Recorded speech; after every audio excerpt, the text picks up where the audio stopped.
하나님의 임재는 조명이요 정하여 조명이요 일치라 그랬죠. 주님은 빛이시니 내 어둠 환히 밝히소서. 주여 주여 어둠을 밝히소서. 어둠을 밝히소서.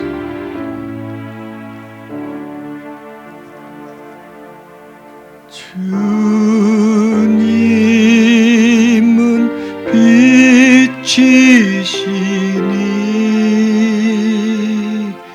내 어둠 환히 밝히소서. 주여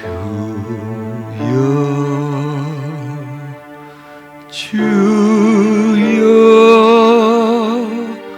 어둠을 밝히소서. 주여 주여 어둠을 밝히소서.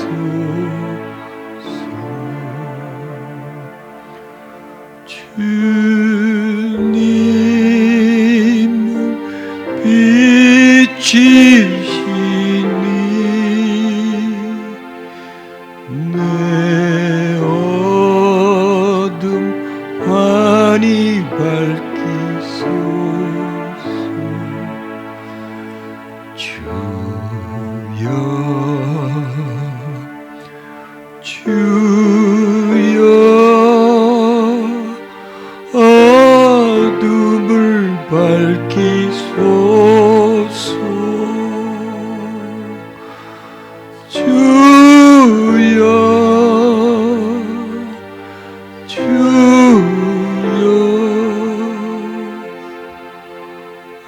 어둠을 밝히소서.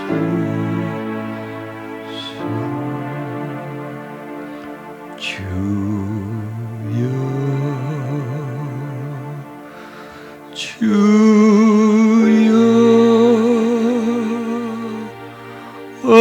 어둠을 밝히소서.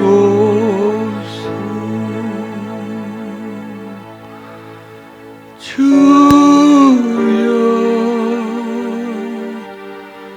주여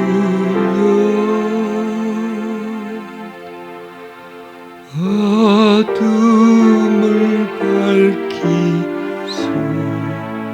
단식하듯이 불러봅시다. 주여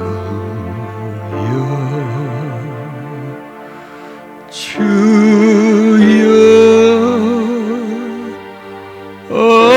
어둠을 밝히소서. 주여 주여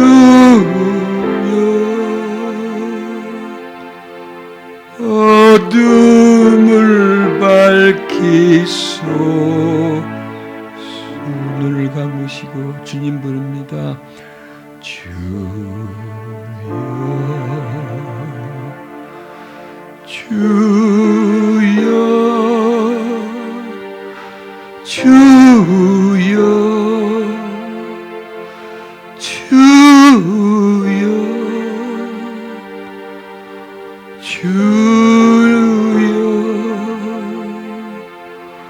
오 주님 오 주님 부릅니다. 배고픔으로 부릅니다. 목마름으로 부릅니다. 내가 너무 어두워서 빛을 기다립니다. 내 영이 너무나 배고파서 생명의 양식이신 주님을 기다립니다. 내 영이 너무 괴로워서 평안의 주님을 기다립니다. 내 영이 너무 무거워서 공고해서 자유케 해주시는 주님을 기다립니다. 내가 너무 혼탁해서 맑은 주님을 기다립니다. 내가 너무 무질서해서 주님을 기다립니다. 내가 너무 약해서 온전하신 주님을 기다립니다. 주여, 주여, 주여,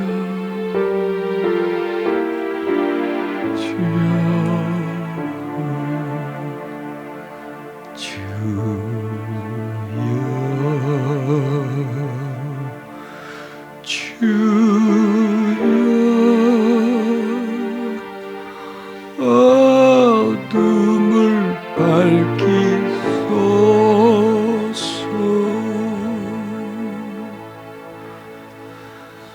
주여,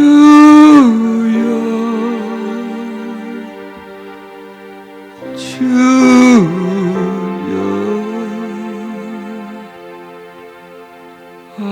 어둠을 밝히소서.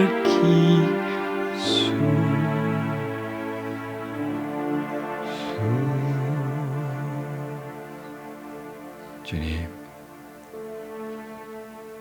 너무 어둡고 너무 차갑고 너무 힘들고 방황하는 우리들의 마음에 오셔서 빛을 비춰주셔서 맑아지게 해주시고 따뜻해지게 해주시고 포근해지게 해주시고 가지가 나무에 붙어있음처럼 붙어있게 해주옵소서.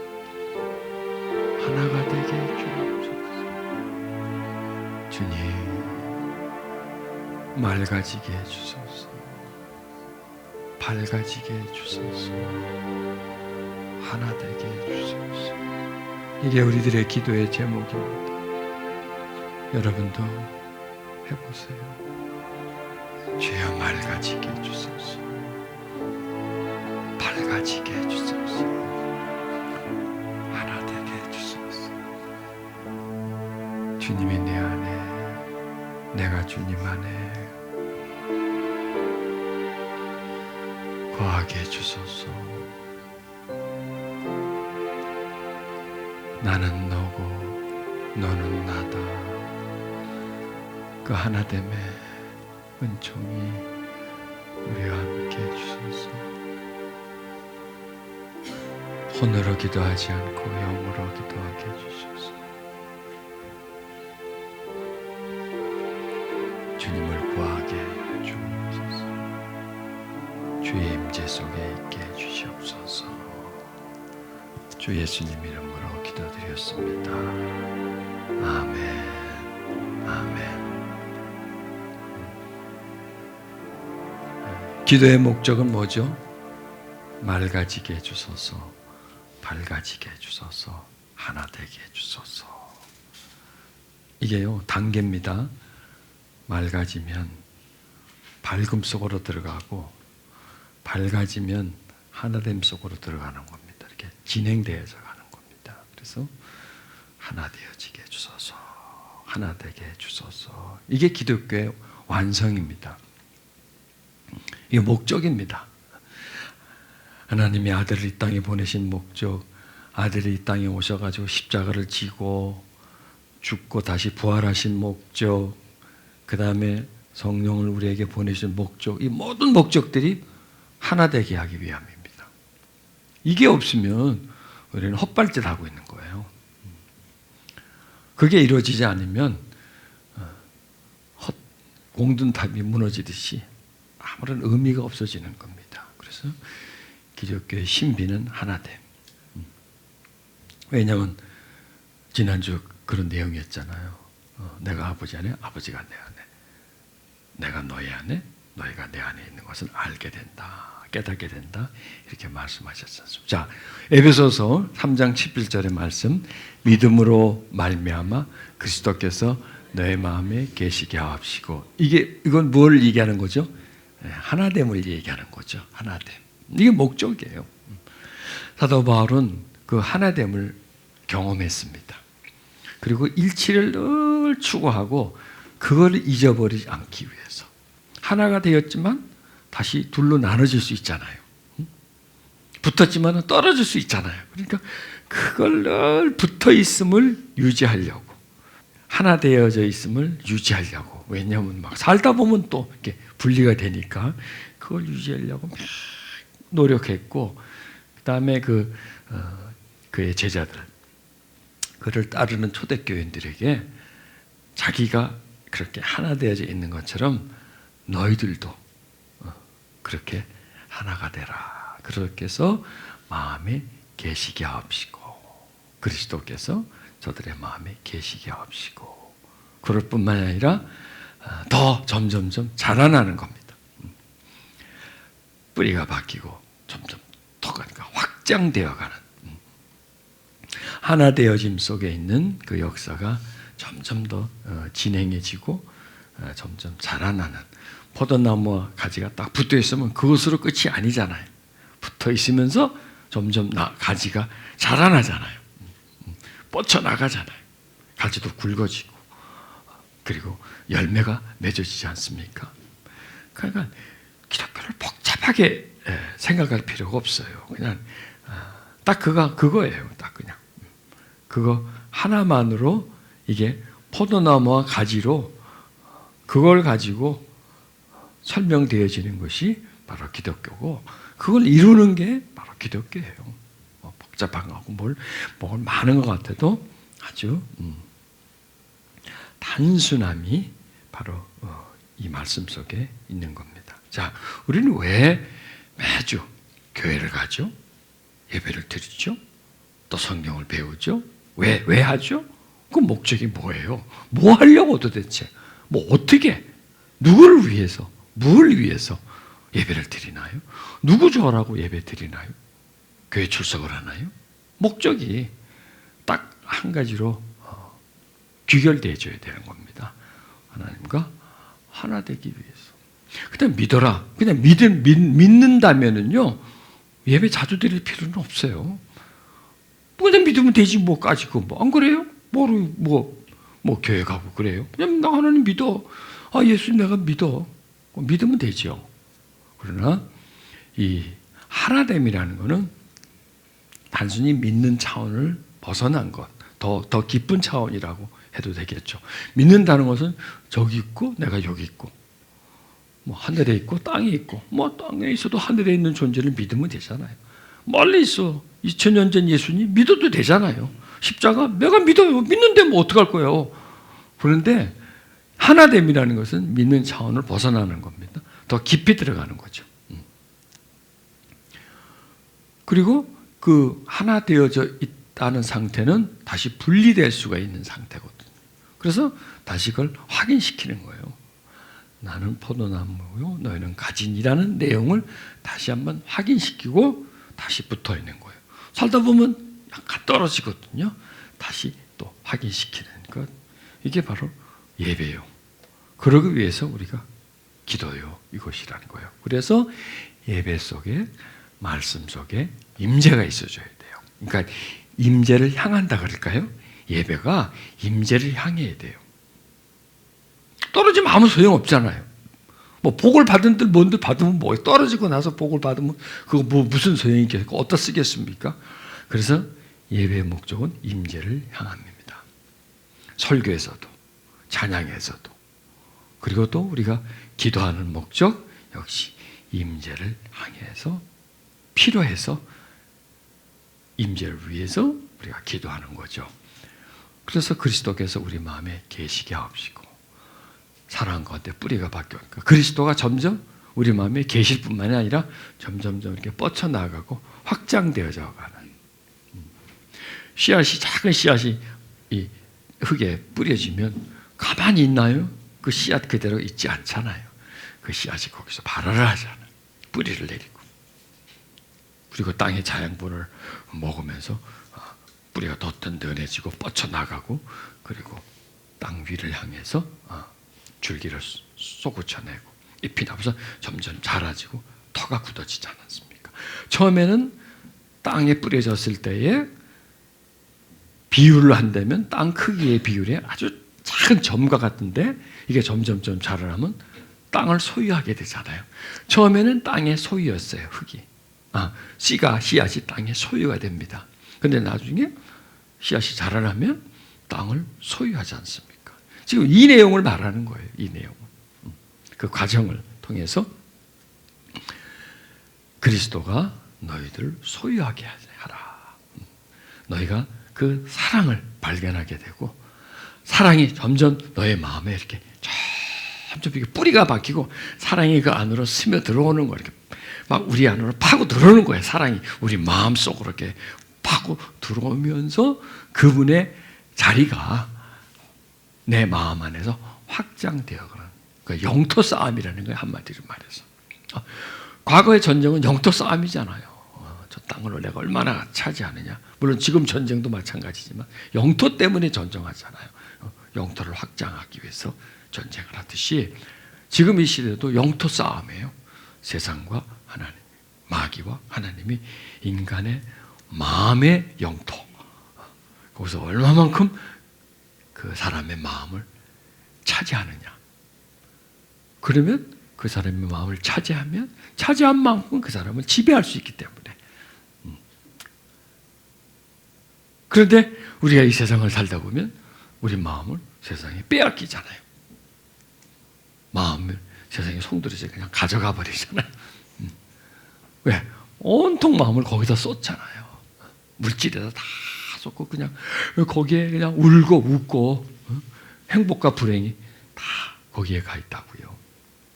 그런데 하나님이 다시 우리를 찾아오는 게 뭐냐? 임재란 뭐냐? 하나님이 우리 마음에 확장되어 가는 거예요. 우리 안에 마음에서 하나님이 영토를 차지하는 겁니다. 그러면 임재의 목적은 뭐냐?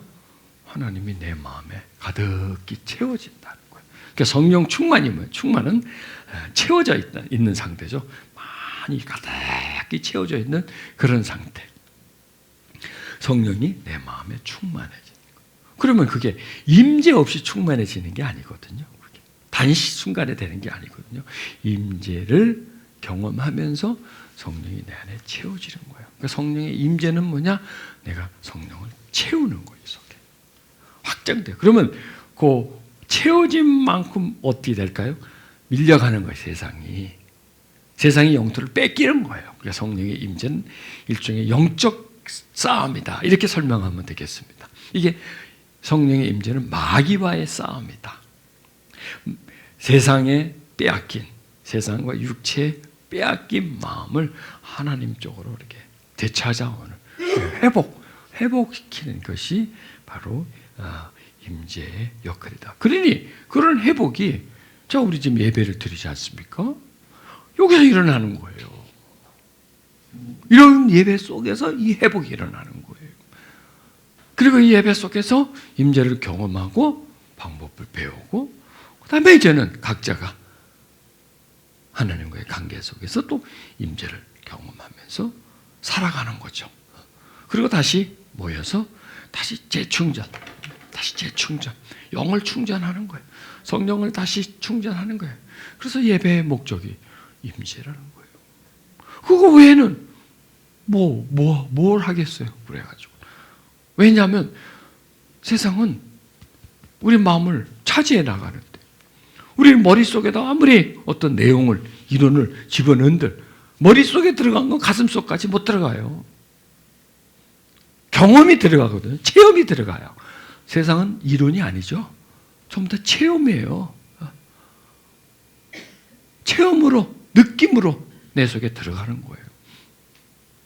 마찬가지로 우리도 하나님을 체험하면서, 느끼면서 임재를 하나님의 경험이에요. 그래서 내 안에 이렇게 채워주는 거예요. 그러면 그리스도께서 마음에 계시는 거예요. 그러면 마음에 그리스도가 계실 수도 있고 안 계실 수도 있지 않습니까? 예배는 뭐냐? 그리스도가 마음에 계시게 하는 거예요. 기도는 뭐냐? 그리스도가 마음에 계시게 하는 거예요. 그게 바로 임재예요. 임재는 뭐냐? 임에 거기 있는 거예요. 같이 사는 거예요. 포도나무 가지의 내용을 이게 설명해 주는 거예요. 포도나무 가지가 이렇게 붙어 있잖아요. 그러다 보니까 사랑 가운데서 뿌리가 바뀌고 터가 붙어져 점점 이렇게 확장되어져 가는 그 과정을 설명해 주는 말씀이라는 겁니다. 그래서 살다 보면 우리의 정신줄을 놔요. 영줄을 놔버려요. 정신줄을 놓는 게 아니라 영줄을 놔버려요. 그럼 영줄을 놓고 하나님과 관계성이 희비해지고 세상과의 관계가 뚜렷해지고 중요해지고 이거는 막 그냥 다가오니까 하나님이 요원해진다는 거죠. 그렇게 살면 다시 또 닦고 조이고 기름쳐줘야 되지 않겠어요? 다시 회복시켜줘야 제자리다 다시 갖다 놔야죠. 고장 났는데 다시 좀 고쳐놔야죠. 회복시켜 놔야죠. 그게 예배의 기능이라는 겁니다. 그리고 거기서 다시 이제 충전을 하고 이제 기도는 개인적인 거니까 그걸 통해서 다시 또 회복하고 이런 과정을 점점점 우리가 지나가줘야 되는 겁니다. 자, 기도는 뭐냐? 우리에게 새 마음을 주는 겁니다. 기도가 예배도 마찬가지고 새 마음을 주는 거예요. 보세요. 여러분 이게 예배 속에서 오늘 말씀 속에서 많은 걸 배워가잖아요. 이게 여러분 이게 굉장히 가치 있는 거예요. 그걸 몰라서 그렇죠. 미국의 투자의 귀재라고 하는 워렌 버핏이라는 그 현인이라고까지 불려요. 이 사람은 투자를 할 때만 아무데나 투자 안 하나요? 기업을 딱 보고 다른 사람 눈에 안 보이는데 이 사람의 눈에는 보이는 거예요.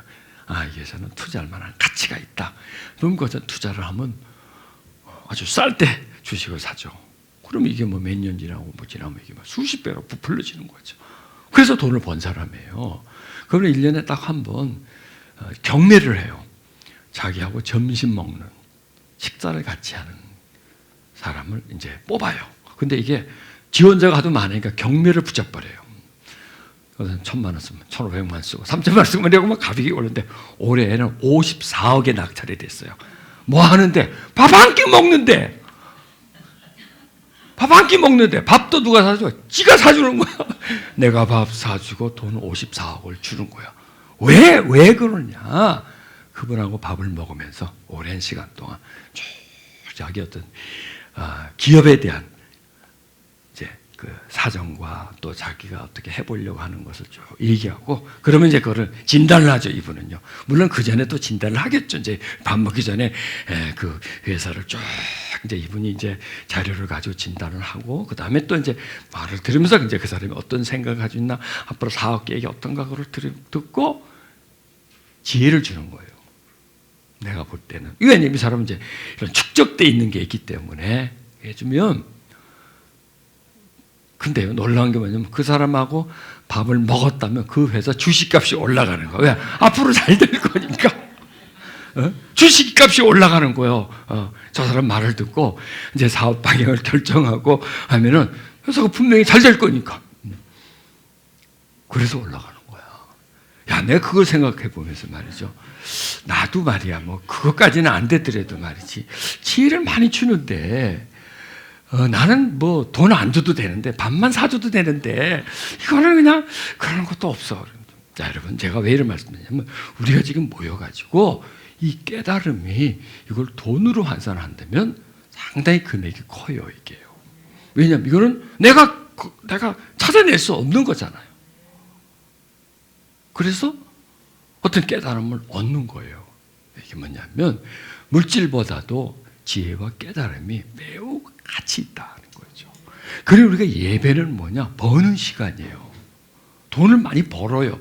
돈으로 환산할 수 없는 많은 지혜와 깨달음을 갖게 된다는 거죠. 그러니까 여러분이 오늘 오셔가지고 몇 시간 투자했지만 많은 걸 벌어가는 거예요.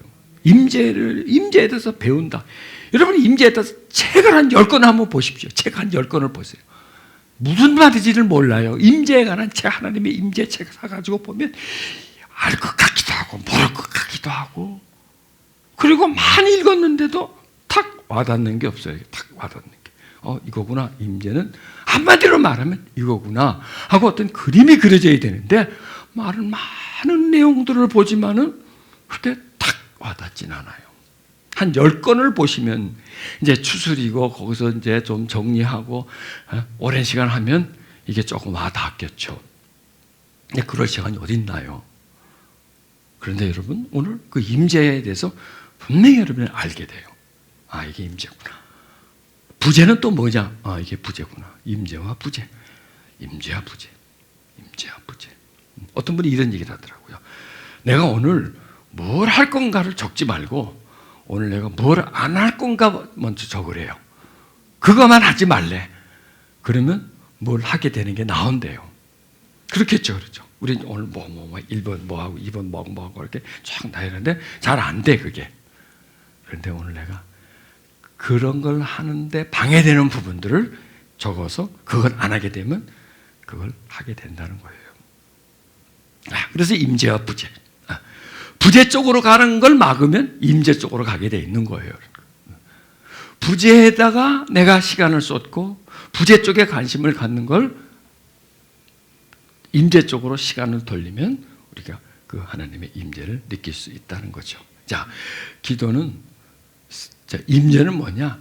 새 영이 우리 속에 들어오는 거예요. 임재는 새 영이 우리 속에 들어오는 거예요. 그러면 그 영은 우리 마음에 들어오면 뭐가 되느냐? 영이 돼요, 영. 자, 음식이 있습니다. 조금 전에 음식을 먹었죠. 음식을 먹었는데 뭐가 되느냐? 에너지가 되는 거예요. 그러니까 음식을 먹는 게 아니라 에너지를 보충하는 거예요. 커피를 마시죠? 커피를 마시는 게 아니에요. 카페인을 보충하는 거예요. 음식을 먹었어요. 먹었는데 내 몸에 들어와서는 이게 뭐냐? 뭐가 돼요? 에너지가 돼버려요. 에너지화 돼요. 에너지화. 마찬가지입니다. 영이 내 마음에 들어오죠? 마음이 됩니다. 마음화가 됩니다. 왜? 내 안에 영이 내 마음에 들어와서 내 마음에 녹아 들어가니까, 스며 들어가니까, 내 마음 요소 속으로 들어가니까, 이게. 그게 그래서 마음이 된대요. 그래서 아까 내가 정화, 물이 들어가니까 물하고 섞이지 않습니까? 빛이 들어가니까, 어둠 속에 들어가니까 빛 받자. 마찬가지로 영이 들어오면 마음이 되는 거예요. 그러면 이 영이 하나님의 영 같으면 어떤 마음이 될까요? 네. 부드러운 마음이 돼요. 부드러운 마음이. 그 영은 우리 속에 들어오면. 예를 들어 이렇게 말하면 됩니다. 홍삼을 먹었어요. 그 들으면 내 몸을 건강하게 해주죠. 동물을 먹었어요. 내가 그 독의 영향을 받게 되죠. 나쁜 영향을 받게 되죠. 그거예요. 내가 지약을 내가 손에 만지고 있다고 해서 아무 상관없어요. 쭈부락거려도. 먹이면 이게 여기서 흡수가 되니까 그 약성이 내 속에 퍼지는 거죠. 마찬가지예요. 새 영, 성령님이 내 마음에 들어오면 임재를 말하는 겁니다. 임재를 들어오면 이 마음을 풀어줘요. 이렇게. 굳은 마음을 제거하고 부드러운 마음을 주는 거예요. 쌓은 선에서 선을 내고 쌓은 악에서 악이 나는 것처럼 이렇게 성령이 임재하면 우리 마음이, 그래서 정화돼, 조명이 돼. 그리고 그 마음이 내 마음에 이 넘치면은 그냥 그 마음이 이제 하나님 쪽으로 쭉 가게 되겠죠. 그게 이제 하나님의 임재라는 겁니다. 반대로 세상은 어떨까요? 세상을 살고 막 부닥치고 하다 보면 독성이 들어오잖아요. 그게 내 마음속에 퍼져. 그 사람이 독해지는 거예요. 악해지는 거예요. 세상을 살아갈수록 악해져요. 하나님에게서 살아갈수록 마음이 선해져요. 이 부드러운 마음, 여러분 보세요. 부드러운 마음이다. 부드러운 마음이다. 이제 이게 느낌이 옵니까? 안 옵니까? 여러분, 뭐 이렇게 했는데, 부드럽다, 딱딱하다. 난치면 느낌이 오잖아요. 부드러운 그냥 기분 좋잖아요. 부드럽다. 딱딱한 거는 딱딱해요. 이게 느낌이 것처럼 우리 마음도 부드러운 마음과 딱딱한 마음의 느낌을 우리 마음이 알아요. 그래서 성령이 이렇게 임하면 새 마음이 흘러 들어오는 거예요. 이 속에 들어와서 굳은 마음이 사라져요. 서서히 제거해지고 부드러운 마음이 오는 걸 알 수 있을까요? 모를까요? 알아요. 그게 성령의 임재예요. 한마디로 말하면 성령의 임재는 뭐냐? 영이 우리 안으로 들어오는 거예요. 그리고 새 마음이 만들어지는 거예요. 전에는 하나님 사랑하는 마음이 없었는데 그 영이 들어오니까 하나님 사랑하는 마음이 만들어졌어요. 하나님에 대한 배고픔을 느끼게 돼요. 사모하게 돼. 목마르게 돼, 하나님에게. 그냥 믿었는데, 근데 그 영이 들어오니까 그런 마음이 생겼어요. 그리고 붙드는 마음이 부드러워졌어요. 내가 알아요, 몰라요? 알죠? 내가 알아요, 그거는요. 없는 마음이 생겼어. 욕심이 생겼어. 알잖아요, 그렇죠? 없었으니까. 있었던 몸으로도 없던 게 새롭게 생겼어. 자꾸 미워하는 마음이 생겨. 전에는 미워하는 마음이 자꾸 미워해. 분노. 이게 생겼어.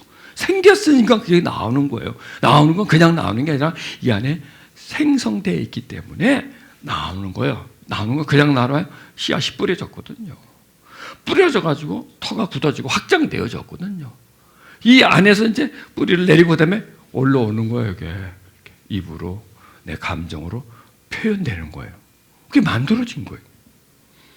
똑같아요. 이게 만들어지는 게. 잡초가 땅에 심겨져서 잡초밭이 되는 거나 꽃씨가 심겨져서 꽃밭이 되는 거나 똑같은 원리는 똑같아요. 그렇죠? 심겨져 가지고 뿌리 내리고 또 나오는 거예요. 나오면 또 거기서 또 씨앗이 떨어져 가지고 또 다시 또 나오는 거예요. 이건 원리는 똑같아요. 이쪽이냐 저쪽이냐 따라서 그렇겠죠. 세상이 하는 원리, 하나님이 하는 원리는 똑같아요. 세상은 세상의 영이기 때문에 그 영들이 우리의 감정을 통해서 생각을 통해서 우리 마음속에 들어와서 서서히 잠복하고 있다가 투입이 되죠. 투입기가 있고 잠복기가 있고 그 다음에 발현기가 있잖아요. 활동기가 있잖아요. 이렇게 자라나는 거예요. 마찬가지로 새 영이 우리 속에 들어오면 새 마음이 주어지고 마음에서 조금씩 올라와요. 이렇게. 그리고 마음이 부드러워져요. 그건 알죠. 자, 그걸 우리가 자꾸 느껴보는 겁니다. 성령의 임재, 성령을 추구하고 찾으면 정화되고 밝아지고 조명이 되어지고 그 다음에 합일이 되어지고 요 각 세 가정이 있다. 부드러운 마음이 되고 새 마음이 되고 부드러운 마음이 된다. 자, 부드럽다, 굳었다. 느낌이 다르죠. 부드럽다, 딱딱하다. 그렇죠? 부드럽다, 딱딱하다. 그리고 그냥 내가 가지고 있었던 지금까지의 마음이다. 아니면 지금까지 없었던 새로운 마음이다. 이게 나는 안단 말이에요. 조금 신경 쓰고 조금 이렇게 관심을 가지면 그것을 알게 된단 말이에요. 부드러운 마음이 이게 좋은 마음이죠. 좋은 마음. 그리고 내가 느낌이 있을까요? 부드럽다면 평안하고 기쁘고 만족하고 자유해지고 그렇겠잖아요. 자, 시편 4장 7절에는 주께서 내 마음에 두신 기쁨은 저희의 곡식과 새 포도주의 풍성할 때보다 더하니이다. 자, 하나님이 주시는 그 기쁨, 그게 이제 새 마음이에요. 새 마음. 다른 말로 하면 부드러운 마음이라는 겁니다. 자, 여기서 마음의 영역과 그 다음에 외부 영역을 말하는 거죠. 그렇죠. 두 정도가 나오죠. 마음의 기쁨. 하나님이 주시는 마음의 기쁨과 그 다음에 곡식, 재산을 말하는 겁니다. 재산, 그 다음에 포도주. 이런 게 더 많은 것보다 더 좋다는 거예요. 이게 더 좋다는 거예요. 이게 보면 물론 두 개 다 가지면 더 좋겠지만은 그러면 너무 도둑놈식보고 그거는 이 둘 중에 뭘 내가 진정한 기쁨으로 여기고 내가 만족할 건가 이걸 우리가 발견해야 돼요. 내가 오늘 그래서 봤는데 사람이 이 땅에 살면서 누릴 수 있는 사치, 호화로움, 안락감 이런 거를 이제 종류를 이제 구분해 보는데요. 요트, 호화 요트 조금만 배 말고 호화 요트, 자가용 비행기, 집 말고 그 다음에 겨울 별장, 여름 별장. 여름에는 시원한데 겨울에는 따뜻한데 외국에다 두겠죠. 그럼 별장. 그 다음에 자동차도 한 서너 대 취향에 맞게끔 홈카도 하나 있고 스피드를 내고 싶을 때는 또 그냥 스포츠카도 하나 있고, 그 다음에 럭셔리한 거, 그다음에 리무진 같은 거 한 대 있고, 뭐 이렇게 취향들은 차 서너 대, 좋은 집, 먹고 싶은 거 다 먹고. 그렇게 하려면 얼마의 돈이 필요한가 하고 이제 계산을 해본 거예요. 그렇게 많지 않아요. 한 6천억 정도만 있으면 그걸 다 누릴 수 있다는 거예요. 여러분 혹시 그렇게 그 정도 가지신 분 없습니까? 저하고 좀 개인적으로 좀 만나자고요. 그 정도 있으면 이걸 다 누린대요. 내가 이제 그거를 보면서 그걸 누린다. 좋겠죠. 그렇죠. 좋겠죠. 그거는 작용 비교가 있는데, 호화 요트가 있는데, 어디든지 다 가세요. 어디든지 다 갈 수 있고, 호텔 같은데 다 바다를 보면서 다 좋겠지. 그럼 얼마나 좋을까? 이분들은 정말 이렇게 하면 행복할까? 만족할까? 그건 떼놓고 이분들은 갈등이 없을까? 불안이 없을까? 염려가 없을까? 근심이 없을까? 한번 생각해 봤어요. 그렇게 가져도 갈등이 있을 거고, 부부간에, 자녀간에, 대인간에 갈등이 있을 거고, 그렇게 만약 가졌다고 해도 어떤 더 욕심이 있을 거고요. 그 많은 또 수화를 부리려면 그것도 말이지, 마음에 안 드는 놈도 있을 거고 말이죠. 돈 빼먹는 놈도 있을 거고 말이지. 뭐 이런 거 저런 거 고민을 할 거고, 염려도 할 거고, 갈등도 할 거고. 그러면 이런 걸 누리는 거와 그만큼 누리기 때문에 또 필요 없는 고민도 가지게 될 거고, 그러면 행복한 게 아니구나 결코. 물론 우리는 그렇게 가질 수도 없지만은, 가지려고 해도 되지도 않겠지만은, 가진들 과연 거기서 얼마만큼 기쁨과 만족을 누릴 수 있을까 계산해 봤더니 별거 아닌 것 같아요. 별거 아닌 것 같아요. 좋으면 얼마나 좋겠냐 이거예요. 좋으면. 아무리 호화요트지만 처음에 탈 때는 좋지만 나중에 타보면 다 그렇고 그렇고 그래. 그렇고 맨날 음식 먹어봐. 맛있는 음식. 그냥 그게 그거예요. 그게. 화로운 집 살다 보면 그냥 그게 그거예요. 그냥 익숙해지니까. 결코 그거는 행복이라고 말할 수가 없구나. 행복은 그런 데 있지 않다. 주님이 이렇게 말씀하잖아요. 내 마음에 두신, 하나님이 두신 기쁨, 만족. 이거는 곳간에 그냥 그 당시는 이게 재산이잖아요. 지금이야 돈 액수로 그 사람의 부를 이제 가늠할 수 있지만, 그 당시는 창고에 곡식이 얼마나 있느냐, 포도주가 얼마나 있느냐, 이런 거 먹는 거 이런 거. 난 그게 부의 상징인 거죠. 목관이 큰 게. 그게 가득한 것보다도 전혀 보이지 않는 내 마음의 기쁨이 더 좋은 거다. 그게 너한테 유리한 거다. 너한테. 계산을 해보면 이게 너한테 더 이익이다. 그러니까 그걸 추구해라. 이렇게 지금 우리에게 주시는 말씀이라는 겁니다. 그러니까 이 성령의 임재는 진짜 내가 요트를 가지고 별장을 가지고 차 서너 대씩 가지고 이런 것보다도 성령의 임재로 인해서 내가 누리는 그 풍성함은 더하다. 이렇게 설명하겠습니다.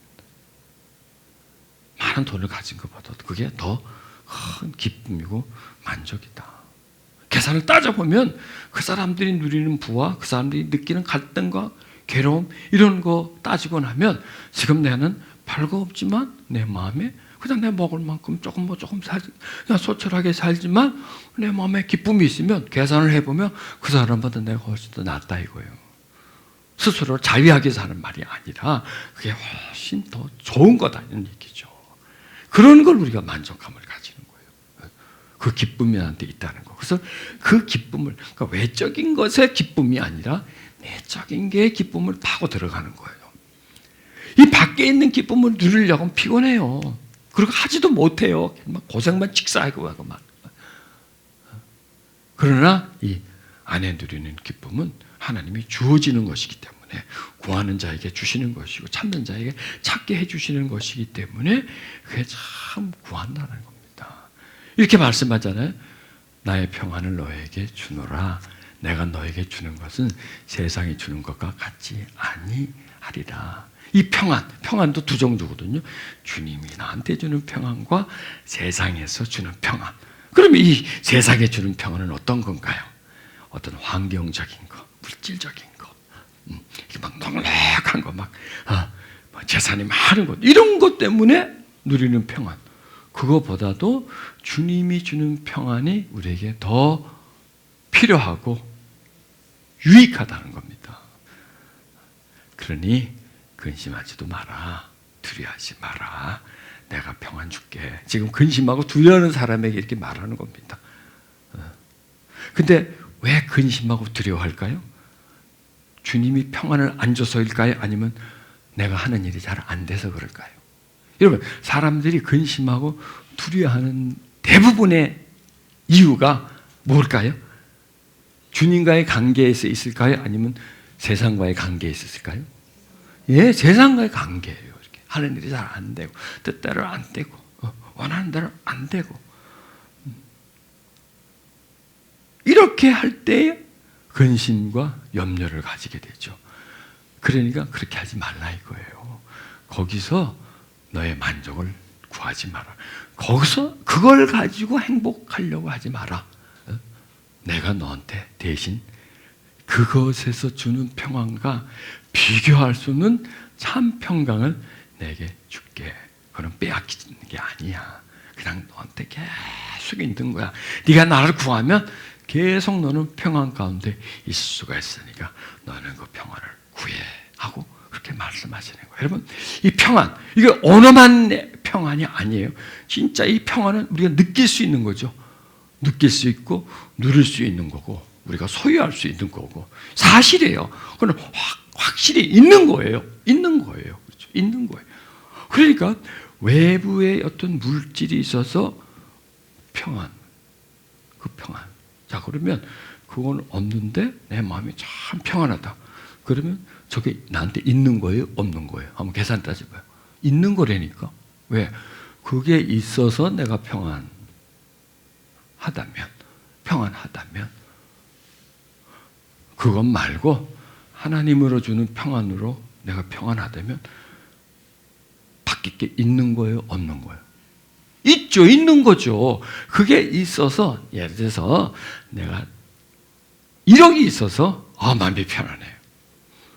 1억이 있어서. 근데 없어. 근데 마음이 굉장히 편안해. 굉장히 편안해. 그럼 나한테 1억이 있는 거예요? 없는 거예요? 있는 거라니까. 있는 거예요. 있는 거라니까. 왜? 마음이 편안하니까. 그만큼 있어서 6천억이 있어서 비행기도 사고 뭐다 다 사가서 편안해요.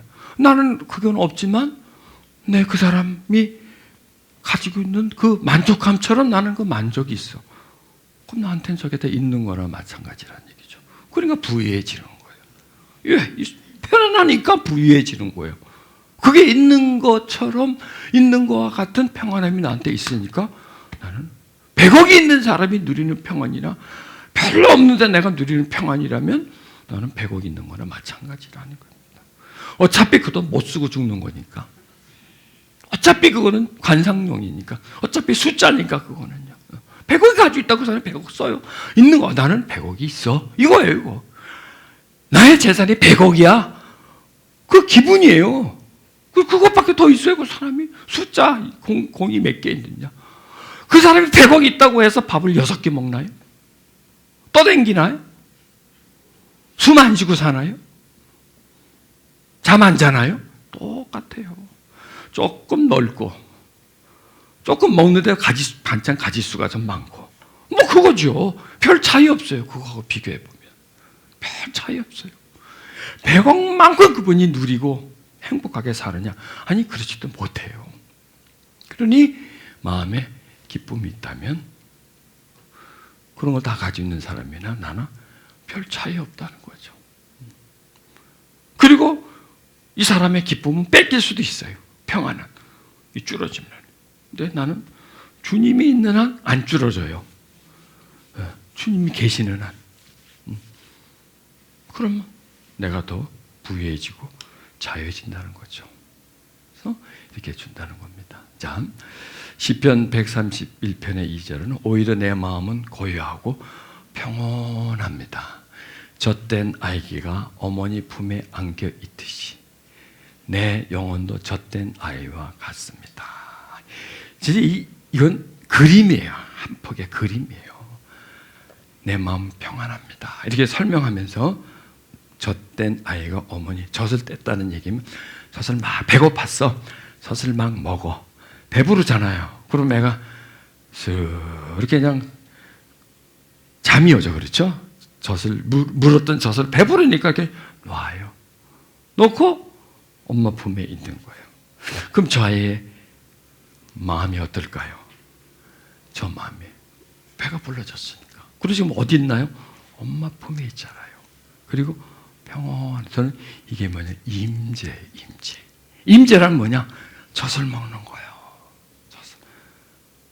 어디에서? 그 품에서. 젖을 먹이려면 안아야 되잖아요. 일단 안고 젖을 먹어요.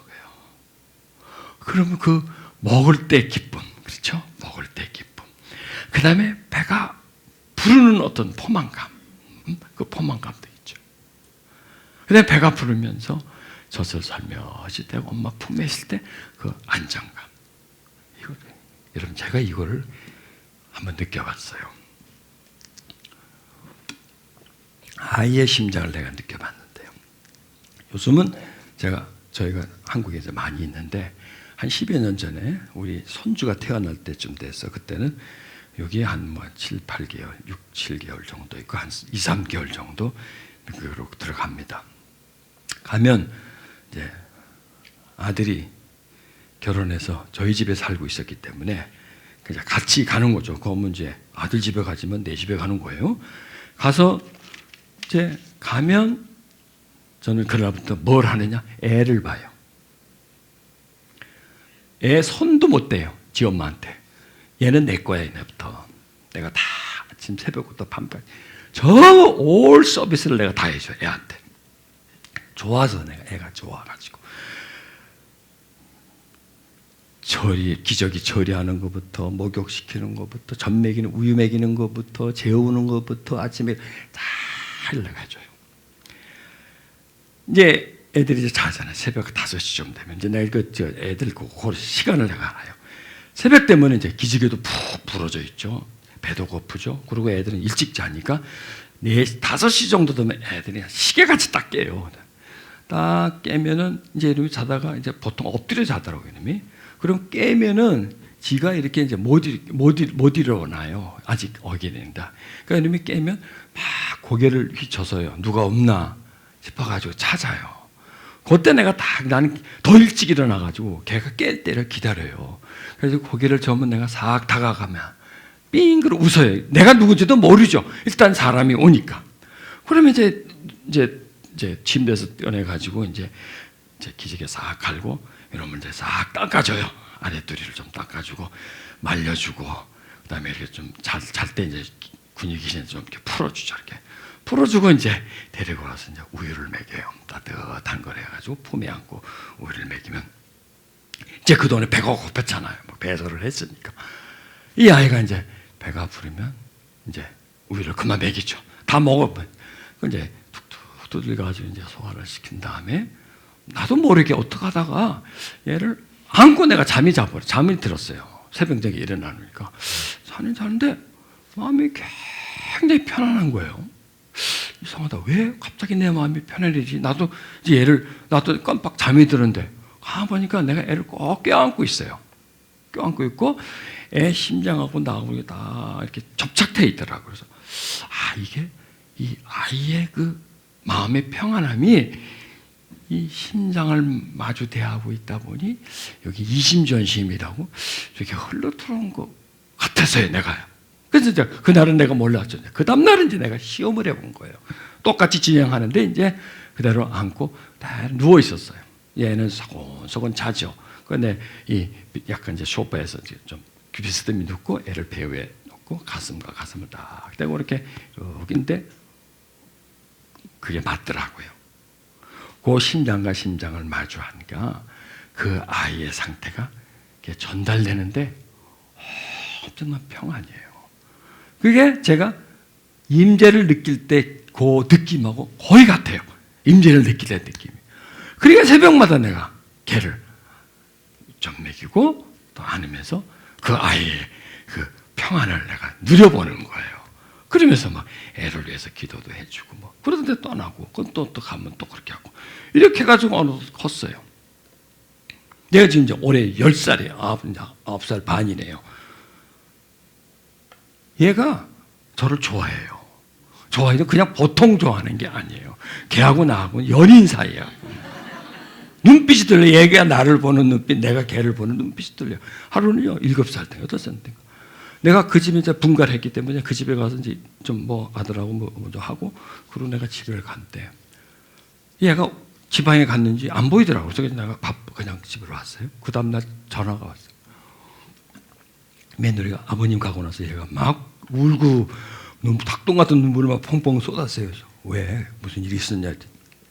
내가 가는데 자기를 안 안아주고 그냥 슬쩍 없어졌다고 거의 울고 눈물 흘리더래요. 그래서 니놈이 나한테 잡혔구나 내가. 하루는 좀 얼마 안 됐어요. 몇 달 전이구나. 우리 아들 회사에 가서 2층에 그러니까 지붕에 에어컨이 있는데 그게 작동이 안 돼서 사람을 부르기 전에 더운데 안 돼서 내가 올라가서 한번 보려고. 제가 이제 기계를 조금 아니까.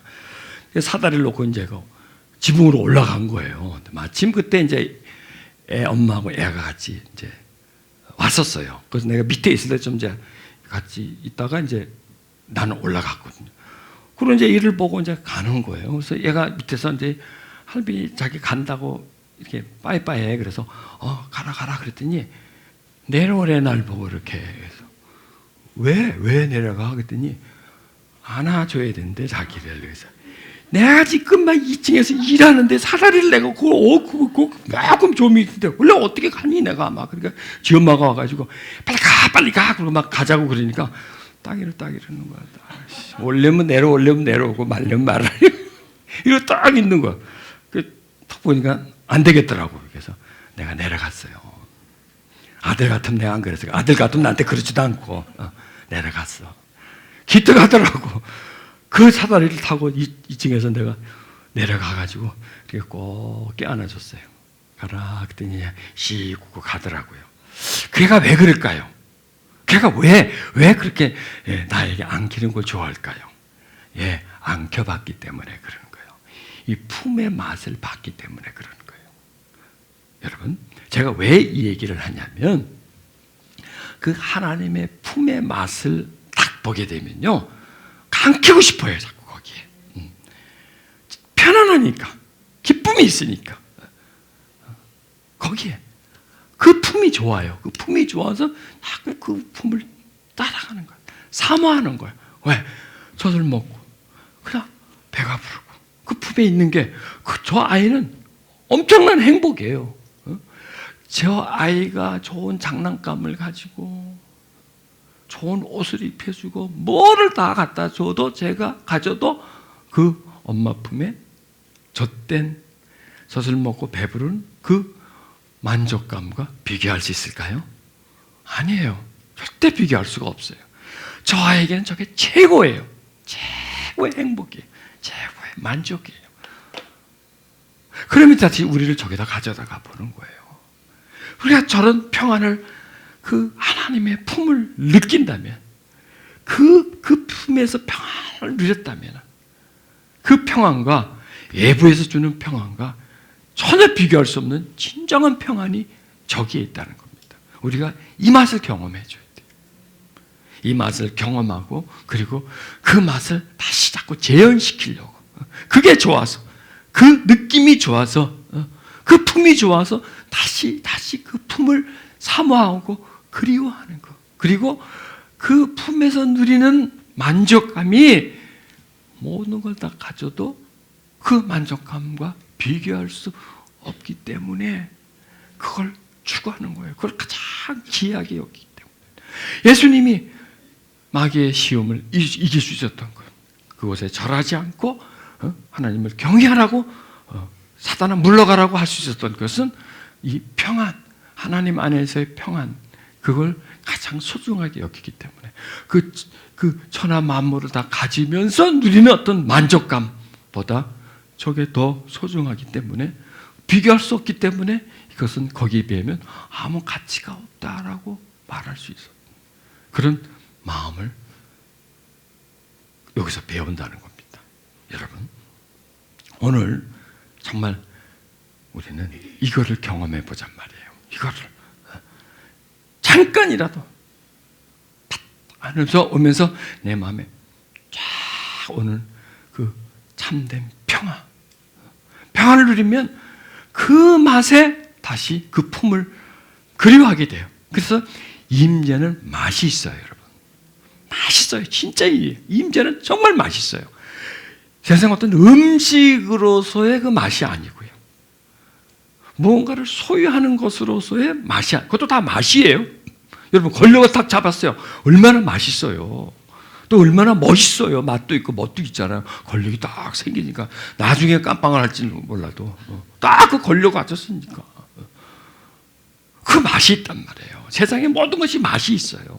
새 옷을 샀어요? 맛없어요? 맛있지. 멋도 있고. 새 차를 샀어요? 맛이 있죠. 그 짜릿한 거, 뭔가를 얻었을 때, 없었는데 내가 누렸을 때, 어떤 성취감, 그것도 다 맛이거든요.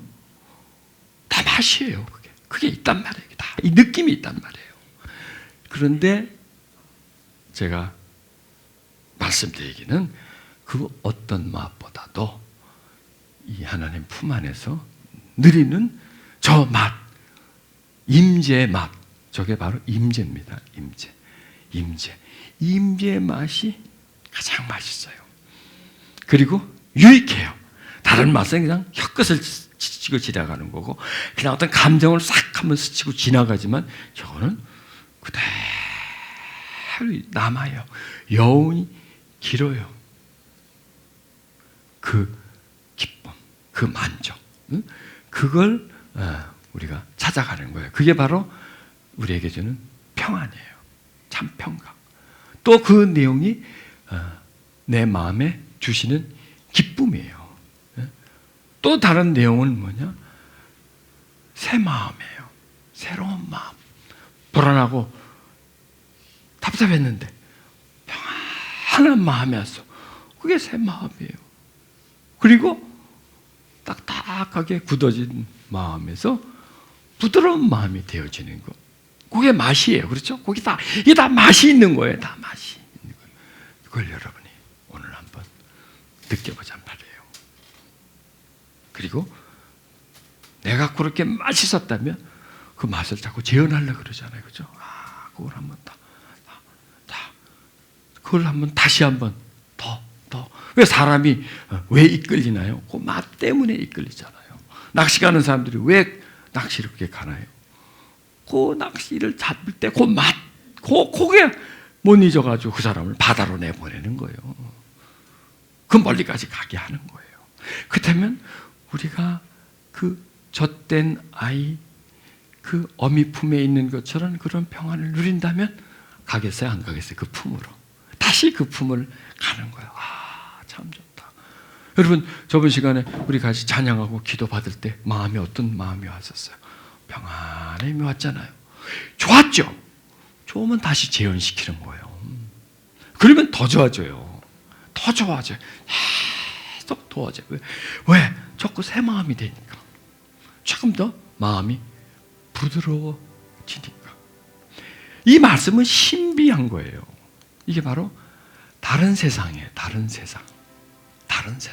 전혀 외부 세상이 아니라 외부에 저촉받지 않는 그 물질과 관계없는, 물질의 유무와 관계없는 그냥 그 안에서 누리는 고요한 평화, 영적인 평화, 누구도 뺏어갈 수 없는 그 평화. 그리고 이런 평화를 많이 누리면 우리 마음이 부드러워지고 좋아지죠. 그렇죠? 우리 아까 불렀던 찬양 있죠? 이 찬양을 부르면서 주님이 우리 마음에 주는 그 기쁨, 잔잔한 기쁨, 곡식이 많고 포도주가 풍성하는 것보다도 더 더 누릴 수 있는 기쁨, 근심 염려하게 하는 사건으로부터 누릴 수 있는 평안. 마치 배고픈 아이가 엄마 품에서 젖을 많이 먹고 배불러서 이제는 배가 부르기 때문에 더 이상 먹지 않아도 되는, 배가 부르는 그런 마음. 그리고 엄마 품에 있기에 배도 부르고 또 엄마의 따뜻한 사랑이 그 사람을, 그 아이를 감싸주고 있는 그 평안함. 세상의 그 어떤 것과도 바꿀 수 없는 참 평안함이 주님 안에 있습니다. 주님이 우리에게 그런 기쁨을 주십니다. 눈을 감으시고요, 손을 살며시 펴십시오. 주님은 빛이시니 내 어둠 환히 밝히소서.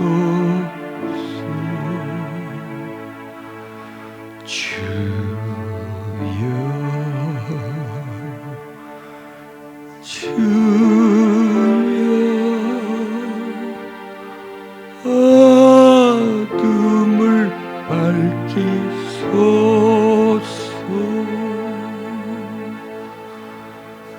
주여,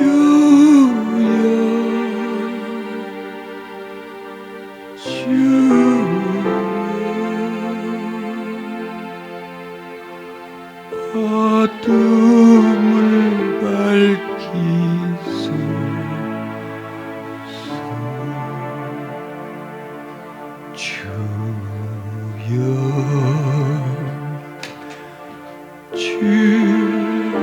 내 마음을 밝히소서. 내 마음을 밝히소서. 두 손을 가슴에 얹으세요. 주여,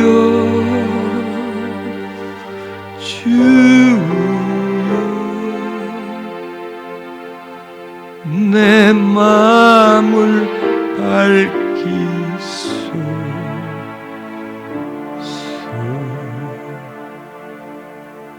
주여,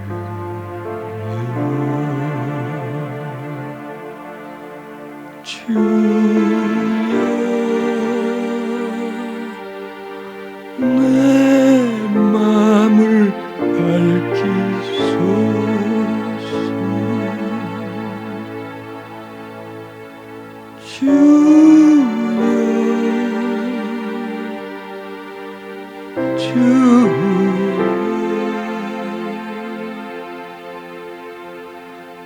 내 마음을 내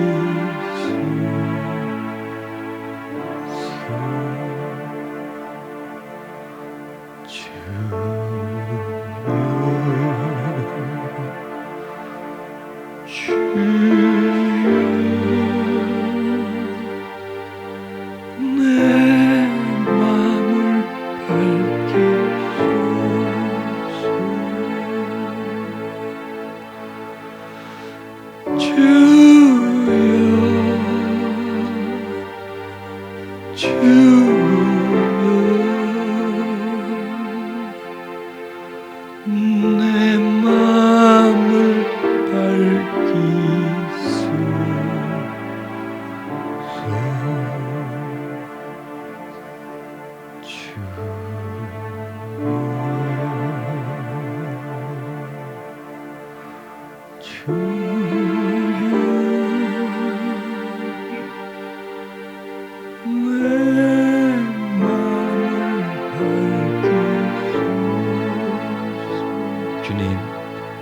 마음을 밝혀주세요. 빛 대신 주님, 마음을 밝혀주세요. 새 마음을 주세요. 부드러운 마음을 주세요. 주님 안에서 누리는 참 평강과 안식을 누리게 해주세요. 많은 곡식과 포도주의 많음보다도 더 큰 기쁨이 내 안에 있게 해주세요. 모든 것을 다 가진 만족함보다 더 큰 평안이 내 마음에 있게 해주세요. 주여, 내 마음을 밝히소서. 나를 정결케 하시고 나를 밝아지게 해주시고 나와 하나 되어 주소서. 일치 하나 되어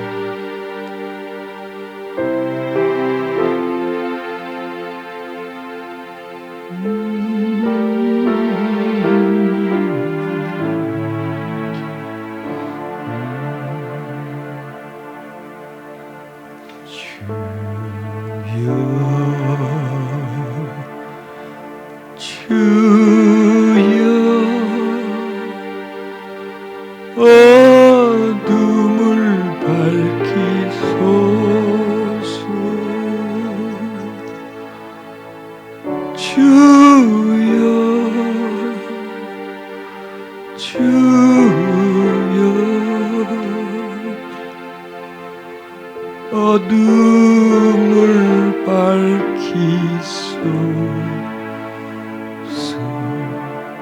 빛이신 주님, 내 마음을 밝히시고 내 낮아진 자존감, 열등감, 어수선한 내 마음에 주님의 참 평강이 임하게 주옵소서. 맑은 물로 씻어 우리를 정결하게 해주소서. 성령의 씻음이 있게 해주시고 밝은 빛을 비춰주사 빛 가운데 있게 해주시고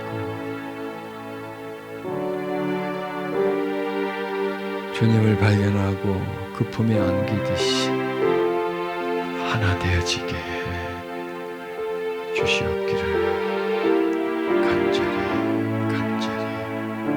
소망합니다. 주여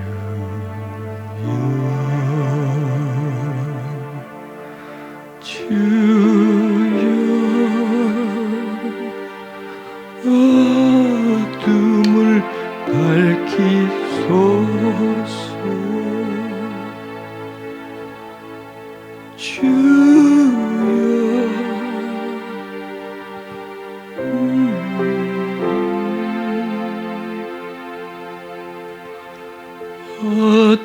어둠을 밝히소서.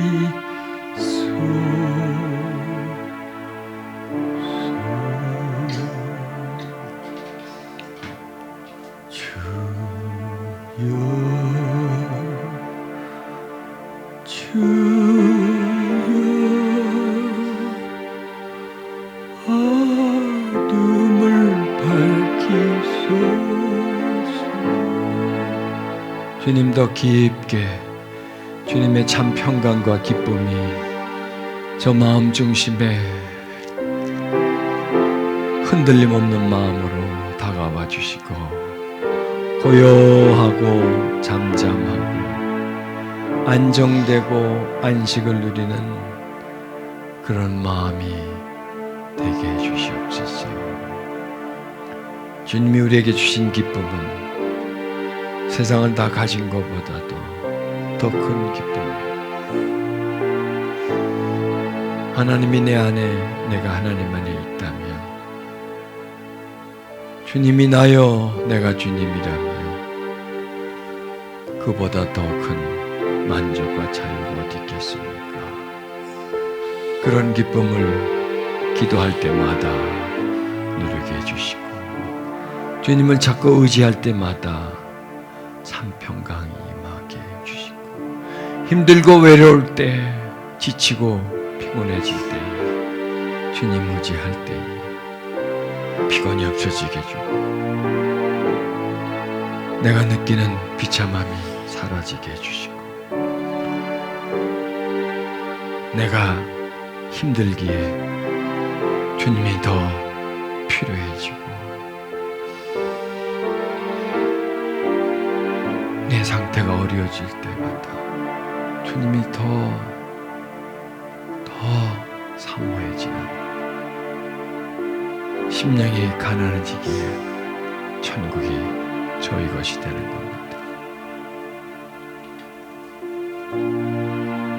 끊임없이 찾아와 주시고 쉬지 않고 평안을 주시고 위로해 주시는 그 하나님의 은혜가 넘치게 해주소서.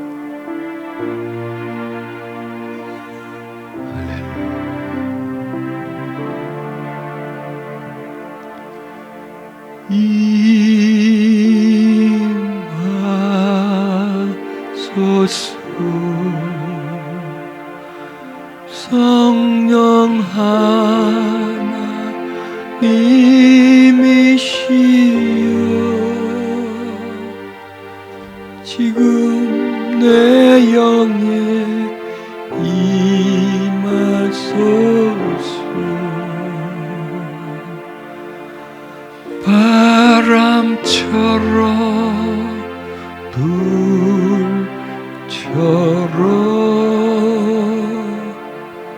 성령이여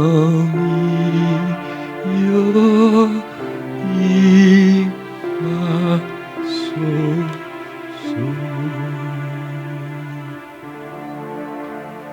성령이여 임하소서. 성령이여 채워주소서. 성령이여 이끌어주시고 부어주시고 넘치게 해주시옵소서.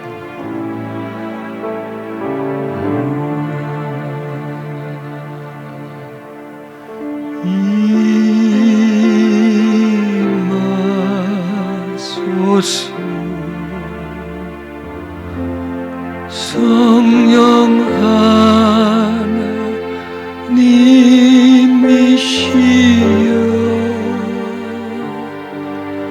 지금 내 영에 임하소서. 바람처럼 불처럼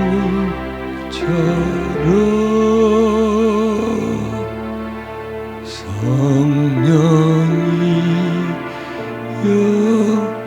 임하소서.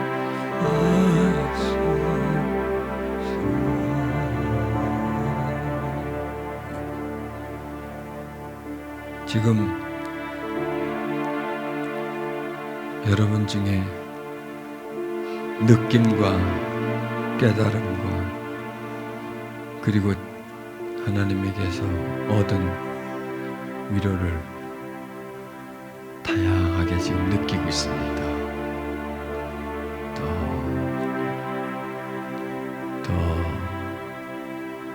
더 큰 평안이, 더 기쁜 자유함이 임하게 해주소서. 할렐루야, 할렐루야, 할렐루야. 더 주님 주시는 기쁨이 마음에 누려지게 해주옵소서. 주님 기쁨이 그 마음에 만족이 느껴지게 해주시기를 바랍니다.